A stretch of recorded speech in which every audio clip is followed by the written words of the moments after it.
हमारे शो की थीम यही है। हमारे रेडार पर हैं मल्टी कैप फंड्स। ये उन कंपनियों पर दांव लगाते हैं जो आज इमर्जिंग हैं लेकिन कल मल्टी बैगर बनने का दम रखते हैं। इससे मार्केट कैप का फासला खतरा नहीं बल्कि अवसर बन जाता है।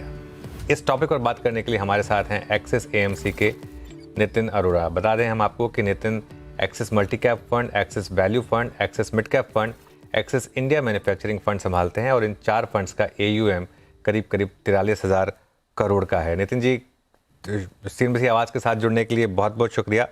तो सबसे पहला सवाल आपसे मैं यही पूछना चाहूँगा कि ये जो मल्टी कैप फंड्स हैं ये किस तरीके से काम करते हैं और इन्वेस्टर्स को इन पर क्यों फोकस रखना चाहिए?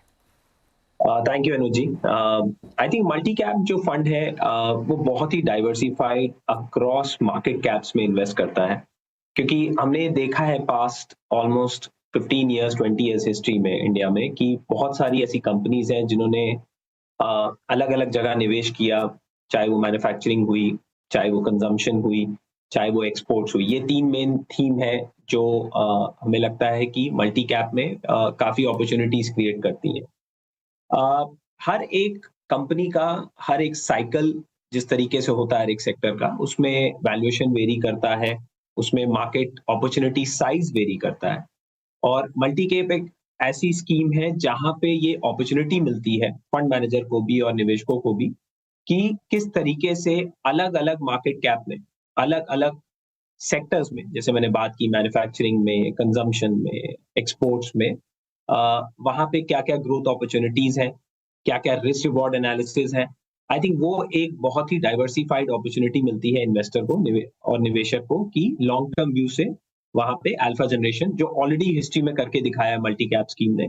और हमें ऐसे ही लगता है कि आगे भी अगले 5 साल बहुत पोटेंशियल है स्मॉल कैप कंपनीज को मिड कैप में बनने का और मिड कैप कंपनीज को लार्ज कैप में बनने का। तो आई थिंक बहुत ही स्टेबल, बहुत डाइवर्सिफाइड कैटेगरी है जहां पे निवेशकों का लॉन्ग टर्म अगर कॉल लिया जाए 4 से 5 साल का, तो अल्फा जनरेशन काफी अच्छा होता है। ओके। और इसमें फिर एक सवाल ये होगा कि मल्टी कैप इन्वेस्टिंग से कंपाउंडिंग कैसे होगी लॉन्ग टर्म, क्योंकि ज़्यादातर लोगों का ये मानना होगा कि अगर आपको बड़ी कंपाउंडिंग है, बड़ा पैसा बनाना है तो शायद थोड़ा फोकस ज़्यादा स्मॉल कैप पे किया जाए। तो ऐसे में मल्टी कैप से वो ऑब्जेक्टिव कैसे अचीव होगा? देखिए, मल्टी कैप थीम एक डाइवर्सिफाइड ज्यादा होती है, क्योंकि ऐसा नहीं है कि लार्ज कैप और मिड कैप में रीरेटिंग अपॉर्चुनिटीज नहीं है। हाल ही की बात करते हैं, जैसे जब ईरान वॉर हुआ, राइट, मार्केट ने ये सोचा कि आई थिंक ये ऑयल को लेके काफी ज्यादा परेशानी करेगा कंट्री को, क्योंकि हम लोग ऑयल डिपेंडेंट बहुत ज्यादा है। अब इसमें एवरीवन वाज मेकिंग, हर एक इंसान अपने एक अजम्पशन लगा रहा है कि $120 ऑयल हो जाएगा, 150 हो जाएगा। आई थिंक मल्टी कैप, और हुआ क्या मार्केट में कि मार्केट एनर्जी ट्रांजिशन थीम में चला गया। ओके, कि इवेंचुअली अपनी कंट्री को भी चाहे आप देखें ग्लोबली जिस प्रोडक्ट का डिमांड नहीं है, चाइना में ऑयल कंजम्पशन डाउन है, which is the largest economy of consumption.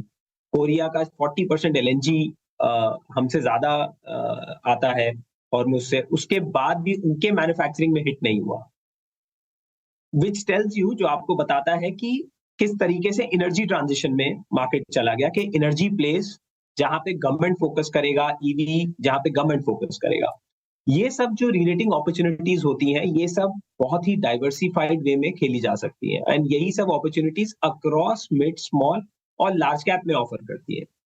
The reason कि रीरेटिंग अपॉर्चुनिटीज सिर्फ स्मॉल कैप में नहीं है, रीरेटिंग अपॉर्चुनिटीज हमको लगता है कि मिड कैप और लार्ज कैप में भी है। सिर्फ आपको करेक्ट थीम में होना होता है और करेक्ट स्टॉक में होना होता है। अगर आप देखें, हमारी अपॉर्चुनिटी में हमने देखा है as a multi cap category, जो 5वां साल में अभी हम चल रहे हैं, हमारी कम से कम 15 से 20 कंपनियां every year, rather in the last 3 years, have become mid cap, and 15 से 20 mid cap companies have become large cap. तो आई थिंक ये बहुत बड़ा रीरेटिंग अपॉर्चुनिटी होता है और बहुत डाइवर्सिफाई करता है इन्वेस्टर को एंड इवन फंड मैनेजर को, कि अक्रॉस सेक्टर्स को किस तरीके से रिस्क रिवॉर्ड एनालिसिस में लेकर अल्फा जनरेट किया जाए। ओके, तो ऐसे में जब बड़ी आउट परफॉर्मेंस आती है मिड कैप और लार्ज कैप में, और कुछ मिड कैप लार्ज कैप बनते हैं, कुछ लार्ज कैप जायंट कैप बनते हैं, इन दैट केस क्या आप वापस एक रीलुक करते हैं पोर्टफोलियो पर, वापस वहां से थोड़ा स्टेक कम करके थोड़े कुछ और अगले थोड़े से कम मार्केट कैप के स्टॉक्स ढूंढते हैं फिर? देखिए अनुज जी, सबसे बड़ा रोल जो फंड मैनेजर का होता है किसी स्कीम के लिए, वो सबसे बड़ा काम होता है रिस्क रिवॉर्ड को एनालाइज करना। ओके, एंड मार्केट ने ये बार बार सिखाया है कि अ, मैं ज्यादा वैल्यूएशन को लेके डिबेट नहीं करूंगा, because valuation is subject to earnings and potential कितना है उस टारगेट मार्केट में। बट रिस्क रिवॉर्ड एनालिसिस एक सबसे बड़ा जॉब होता है फंड मैनेजर का। और जब हम भी देखते हैं कि जहां रिस्क रिवॉर्ड आउट ऑफ वैक है या नहीं समझ में आ रहा है कि अपॉर्चुनिटी साइज मल्टीपल एकदम ही सब प्राइस इन हो रहा है, तो ऑब्वियसली हम भी रिस्क रिवॉर्ड कॉल लेते हैं और देखते हैं कि कहाँ पे और जगह पैसा बनाया जा सकता है। तो आई थिंक ये एक नेचर है, चाहे वो कोई भी स्कीम हो, रिस्क रिवॉर्ड एनालिसिस का।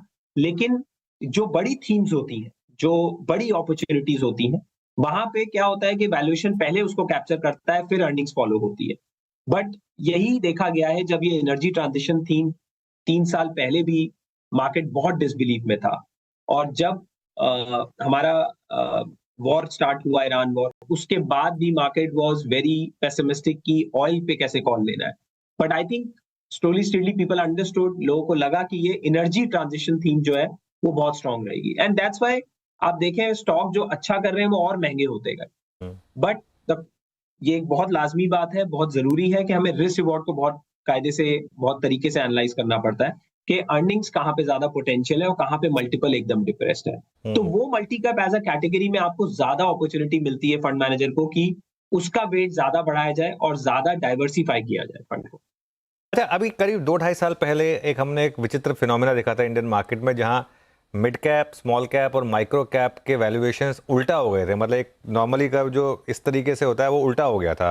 तो लार्ज कैप से मिड कैप का वैल्यूएशन ज़्यादा, मिड कैप से माइक्रो का ज़्यादा, और सबसे ऊपर एसएमई पहुंच गया था। पिछले 2-3 साल में जो करेक्शन हुई, क्या उससे वो डिस्पैरिटी अब नॉर्मल हो गई है वापस?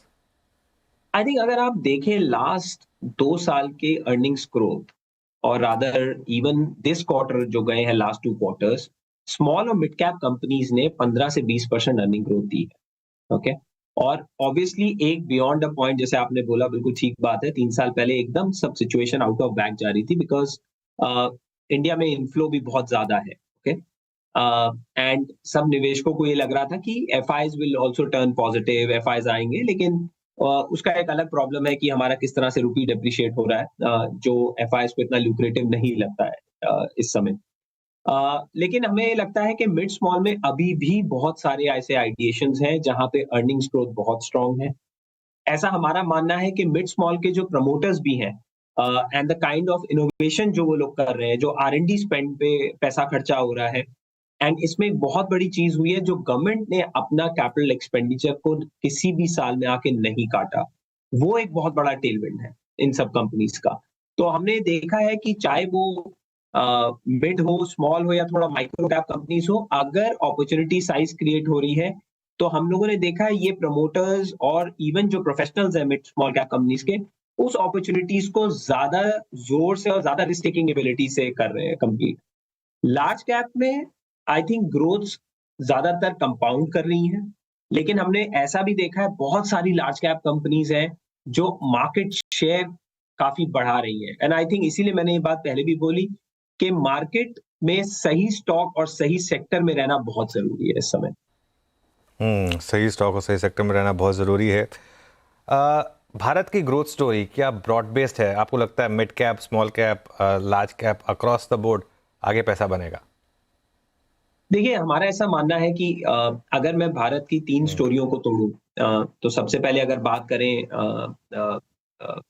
कंजम्पशन की, अ, जो सी पार्ट है हमारे पोर्टफोलियो का जिसको हम कंजम्पशन बोलते हैं। देखिए, भारत में कंजम्पशन जीएसटी के बाद ये बहुत मानना था लोगों का कि एंट्री लेवल कार्स बिकेंगी, एंट्री लेवल प्रोडक्ट्स बिकेंगे, लेकिन वो सब हमने नहीं देखा।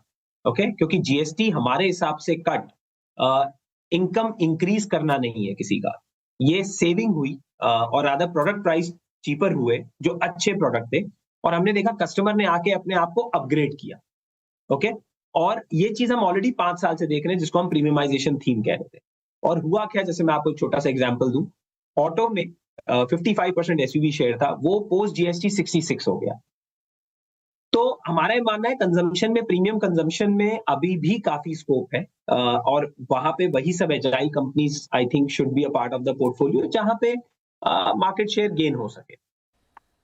दूसरी बात, अगर आप हमारा आई पार्ट देखें पोर्टफोलियो का, जिसको हम इन्वेस्टमेंट बोलते हैं, मैन्युफैक्चरिंग बोलते हैं, आई थिंक वहां पे काफी टेलविंड है। वहां पे हमने भारत में काफी मैन्युफैक्चरिंग की कैपेबिलिटी को बढ़ता हुआ देखा है। हमने ऑटो एंग्स के थ्रू देखा है कि किस तरीके से ऑटो एंग्स भी मैन्युफैक्चरिंग में अपना बेस बढ़ाते जा रहे हैं। हमने यूरोपियन एंटिटी से या यूरोप कंपनी से कभी काम नहीं देखा था, वो हमने आते हुए देखा है लास्ट 1-1.5 साल में। तो आई थिंक इन्वेस्टमेंट एक ऐसा पार्ट है जहां पे काफी ज्यादा स्कोप है अभी भी अर्निंग्स ग्रोथ का, और अच्छी कंपनीज जो स्मॉल मिड कैप की कंपनीज है वो काफी रिस्क टेकिंग एबिलिटी से आगे आ रही है। जो एक्सपोर्ट पार्ट है, जो थर्ड पार्ट है कंट्री का, वो देखिए अभी भी बहुत टैक्टिकल है। ओके, क्योंकि ग्लोबल इकोनॉमीज इतना अच्छा नहीं कर रही है, तो उसमें हम लोग का थोड़ा स्टॉक स्पेसिफिक सिलेक्शन है। चाहे आईटी हुआ, लोगों को बहुत वैल्यू दिखी उसके अंदर, लेकिन AI trade has really taken it down completely. तो मुझे लगता है अगर 3 भागों को तोड़े, investment plus consumption plus net exports, इन तीनों भागों में बहुत ही स्पेसिफिक एरियाज में अपॉर्चुनिटीज है, बट ब्रॉड बेस नहीं है। ओके नितिन जी, बहुत बहुत शुक्रिया आज हमारे साथ जुड़ने के लिए और अपना व्यू हमारे सामने रखने के लिए। अच्छा लगा आपसे बात करके।